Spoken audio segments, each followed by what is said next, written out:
Pública é o assunto que mais preocupa o brasileiro. E no fim de semana, o Datafolha mostrou que 38% dos ouvidos reprovam o presidente Lula.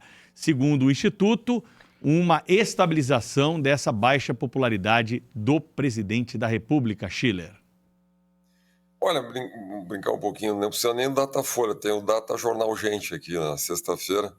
A gente me comentou isso aqui, né, ainda sem o Datafolha, de que possivelmente a rejeição do Lula, a avaliação negativa, tinha chegado perto de um teto ali, né? Até brincamos que não ia subir indefinidamente a rejeição do Lula até chegar ao ponto que só a Gleisi Hoffmann apoiava o governo, né? Então, obviamente, tem um teto isso. Quer dizer, o Lula foi caindo, o governo, a avaliação negativa do governo, em questão de 3, 4 meses. O ponto-chave foi aquele tema do PIX, não a causa, mas, digamos assim, a referência dessa queda, acho que a simbologia toda desse processo. E, a partir do momento, vai chegar um ponto de estabilização, porque, obviamente, o país está dividido, né? Então, o governo reagiu, então tem uma enorme campanha publicitária, trocou o marqueteiro, uma série de eventos pelo país, então isso gera algum efeito, né, na opinião pública, o que retoma o clima com mais força ainda, o clima de polarização. Então tem estratégia política do governo que funciona também, então isso tende a uma estabilização. A diferença entre a pesquisa Quest e a pesquisa Datafolha é 5 a 6 dias, né? O campo da pesquisa Quest começou dia 27, o campo da Datafolha primeiro. Então, assim, é uma diferença menor que uma semana. Não deu, na pesquisa Quest, o Lula tinha a avaliação negativa tinha crescido 7 pontos.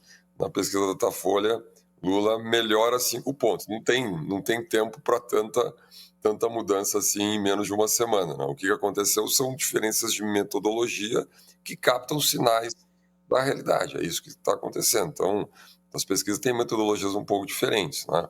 O que as duas mostram é que pese o governo não é bem avaliado, mesmo na pesquisa Datafolha, a avaliação negativa do governo ainda é maior do que a avaliação positiva. Lula, como candidato, é muito competitivo. Ele pontua na frente de Bolsonaro e de todos os outros candidatos no campo da direita, tanto na Quest como no Datafolha. Na Quest ele está a 4 pontos à frente do Bolsonaro, então está numa zona próxima ali do empate técnico, mas na pesquisa Datafolha ele está 9 pontos de simulação em segundo turno à frente do Bolsonaro, não é? De novo, o Datafolha errou muito nos últimos anos, então, assim, todas as pesquisas, a gente sempre diz isso, né? Quem conhece a gente aqui, pesquisas têm que ser vistas sempre de maneira relativa, mas elas apontam alguns sinais. O que me chamou a atenção na pesquisa Datafolha em termos de ainda né, campanha para 2026. Lula 9 pontos na frente de Bolsonaro. Agora, sabe quantos pontos à frente de Tarcísio de Freitas em simulação de segundo turno? 9 pontos. Então, vamos lá. Com todo o recall que tem o Bolsonaro e todo o recall que tem o Lula, evidentemente, né, quando faz a pesquisa espontânea, Lula vai perto de 20, Bolsonaro 14, os demais é 1%. Aí Ciro Gomes, etc., 1%. Então, quer dizer, a polarização está na cabeça das pessoas. Quando você faz simulação pré-eleitoral, né, de campanha, enfim, de pesquisa, você tem recall. Quer dizer, Lula, vamos brincar, né? Ele tem 9 eleições presidenciais, nós estamos falando de Lula em 6 vezes em segundo turno. Não é? Então, o Lula é um grande personagem, o recall dele é inacreditável. Né? Não pode ter mais recall do que o Lula. E o Bolsonaro vem logo atrás. Né?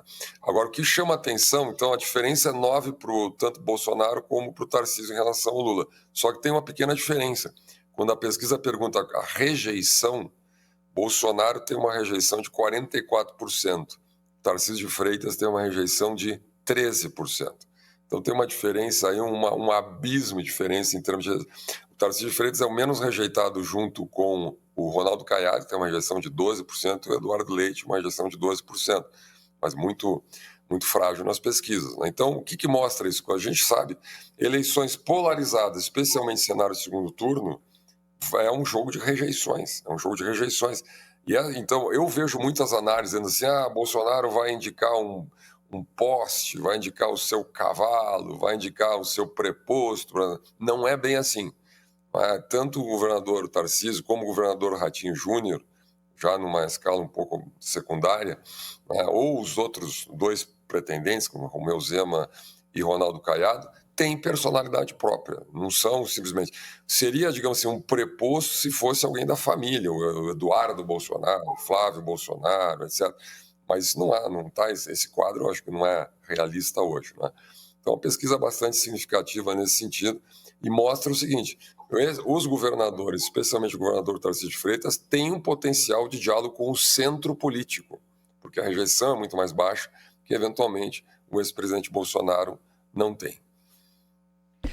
A pesquisa, assim, gera muita desconfiança, né? Em razão, eu diria que não há nem diferenças de metodologia, talvez diferenças de interesses, não sei o quê, porque dar a mesma diferença de votos pró-Lula, tanto para Bolsonaro quanto para Tarcísio de Freitas, para mim isso aí é batom na cueca, porque afinal de contas, como o Chile destacou bem, o recall, o conhecimento do ex-presidente da República com toda, né, ele é muito conhecido no país inteiro, né, e as intenções de voto são muito ali é pau a pau com o ex-presidente. Tudo bem, ali tem a coisa do Bolsonaro. Eu acho que ele é muito... o desempenho dele em pesquisa é muito afetado pelo fato de que a grande parte dos brasileiros já tem absoluta consciência de que ele não será candidato. Portanto, ele é um não candidato, digamos assim, né? Então, o outro nome vira uma figura mais competitiva, que é o do presidente Lula, sem dúvida nenhuma. Agora, Tarcísio é um ilustre desconhecido em regiões, na maioria do país. A gente acha ou imagina que o governador de São Paulo é muito conhecido por ser notícia. É preciso ver, assim, até o alcance dessas notícias envolvendo o governador de São Paulo. Ele tem faz um governo muito bem avaliado em São Paulo. Os formadores de opinião têm pelo menos uma opinião formada sobre o governador de São Paulo, mas a imensa maioria da população brasileira, inclusive em regiões do Norte e Nordeste, talvez a existência dele seja ignorada. Então, colocar o mesmo desempenho, colocar desempenho idênticos entre Tarcísio e Bolsonaro, isso para mim é batom na cueca de uma pesquisa fajuta, sem dúvida. E com um detalhe, né, Cláudio, esse desconhecimento relativo à pesquisa não traz isso, tá? Outras pesquisas mostram, quer dizer, evidentemente que o nível de conhecimento do Tarcísio de Freitas é muito menor do que Lula e Bolsonaro, não é? Mas, digamos assim, quando ele está com esse patamar nas pesquisas, isso acaba sendo um bônus, né? Porque ele tem um potencial de crescimento evidentemente maior, né? Ou pelo menos em tese maior, na medida que ele possa vir a ser conhecido na campanha eleitoral. Isso levou, inclusive, uma frase muito interessante do Zé Dirceu, dias atrás, dizendo, olha, ele falando com os seus apoiadores, né, da esquerda, evidentemente, dizendo, olha, esqueçam o Bolsonaro. O Bolsonaro está fora do jogo em função da não elegibilidade. Nosso adversário é Tarcísio de Freitas, ele diz, né? Então, na verdade, não poderia ter melhor campanha para o Tarcísio de Freitas dentro desse campo da direita aí. Mas vamos lá, de novo, estavam todas as noivas ontem lá no comício, inclusive o governador Ratinho Júnior, do PSD, né, União Brasil.